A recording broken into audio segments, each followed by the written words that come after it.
Jangan mau ditakut-takuti polisi, suruh urus dulu tuh Verdi Sambo. Sepanjang kita tahu apa yang kita lakukan benar, kita tidak merugikan orang lain, jangan mau ditakut-takuti dengan pasal. Jangan pernah anggap enteng suara. Karena lewat suara, kita bisa didengarkan dan kita bisa memaksa penguasa untuk menuruti apa kehendak rakyatnya. Jangan mau suara kita hanya dihargai 5 tahun sekali di bilik suara doang atau pada saat pilkada. Jangan mau suara kita hanya dianggap berharga 100-200 ribu atau dapat jilbab pada saat kampanye. Biasanya modusnya itu kan bagi-bagi kaos partai atau bagi-bagi jilbab untuk yang perempuan. Jangan mau kita hanya dikerdilkan sebatas fans yang bisa berbaris seperti itik. Hati-hati, sebentar lagi pemilu, suara kita akan diperebutkan dengan berbagai macam cara. Mari ingat pengalaman yang dulu.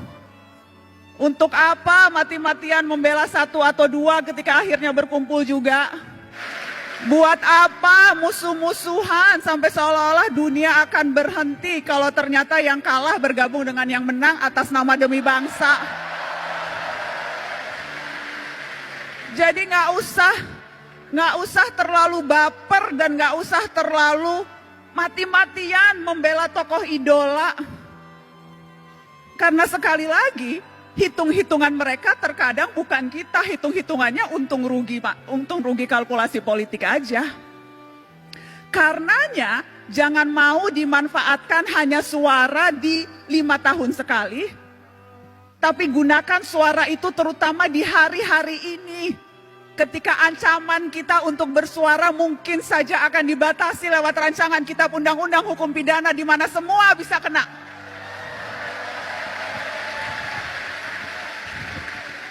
Terlalu berharga suara kita. Dan saya selalu bilang ini, cuma itu yang kita punya, suara. Negara punya yang lain. Negara punya kuasa, negara punya tentara, negara punya uang, kita punya apa? Kita punya suara. Dan yang harus kita waspadai adalah ketika kita terlalu takut dan berusaha mengecilkan suara kita, padahal yang kita butuhkan justru teriakan-teriakan. Jadi ya, menjadi pemimpin, menjadi presiden itu bagus, niat mulia. Tapi perhatikan suara-suara orang yang juga tidak punya kuasa, tetapi kalau berkumpul bisa berdaya. Jadi mari rapatkan barisan. Mari rapatkan barisan dan jangan mau ditipu-tipu. Jangan mau dipergunakan hanya suaranya, tetapi ketika kita menuntut hak-hak kita yang paling dasar, sedasar kebebasan berekspresi dan berbicara, itu kita tidak didengarkan. Tetapi kakak mau menegaskan ini adik-adik. Pergerakan jangan hanya sebatas kerumunan.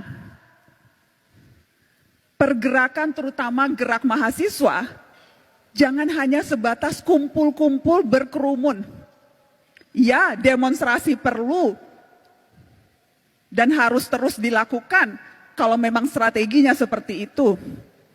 Anak muda hari-hari ini adalah anak muda yang seharusnya pintar memilih dan memilah informasi, mana yang sampah, banyak sampah sekarang di dunia maya, dan mana yang fakta.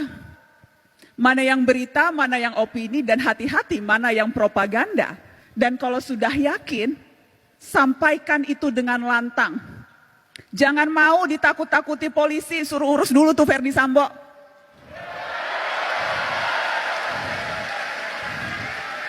Sepanjang kita tahu apa yang kita lakukan benar, kita tidak merugikan orang lain, jangan mau ditakut-takuti dengan pasal.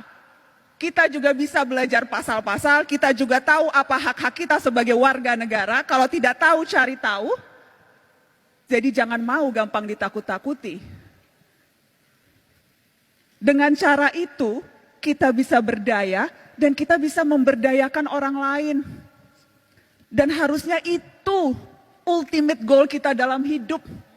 Bukan hanya memperbaiki kualitas hidup kita sendiri, tapi bagaimana kita bisa memperbaiki kualitas hidup orang lain. Dan itu bisa dilakukan tanpa jabatan formal, tanpa jadi presiden, tanpa jadi menteri, tanpa jadi anggota DPR, tanpa perlu pangkat yang tinggi. Kita bisa melakukan itu dalam tindakan kecil seharian sekalipun. Karena kuncinya sebetulnya peduli dan bersatu. Kutipan yang selalu saya tunjukkan ke setiap mahasiswa ketika Bung Hatta bilang seperti ini, peduli dan bersatu itu adalah kunci. Karena kalau tidak, Indonesia hanya seperti seuntaian gambar di peta.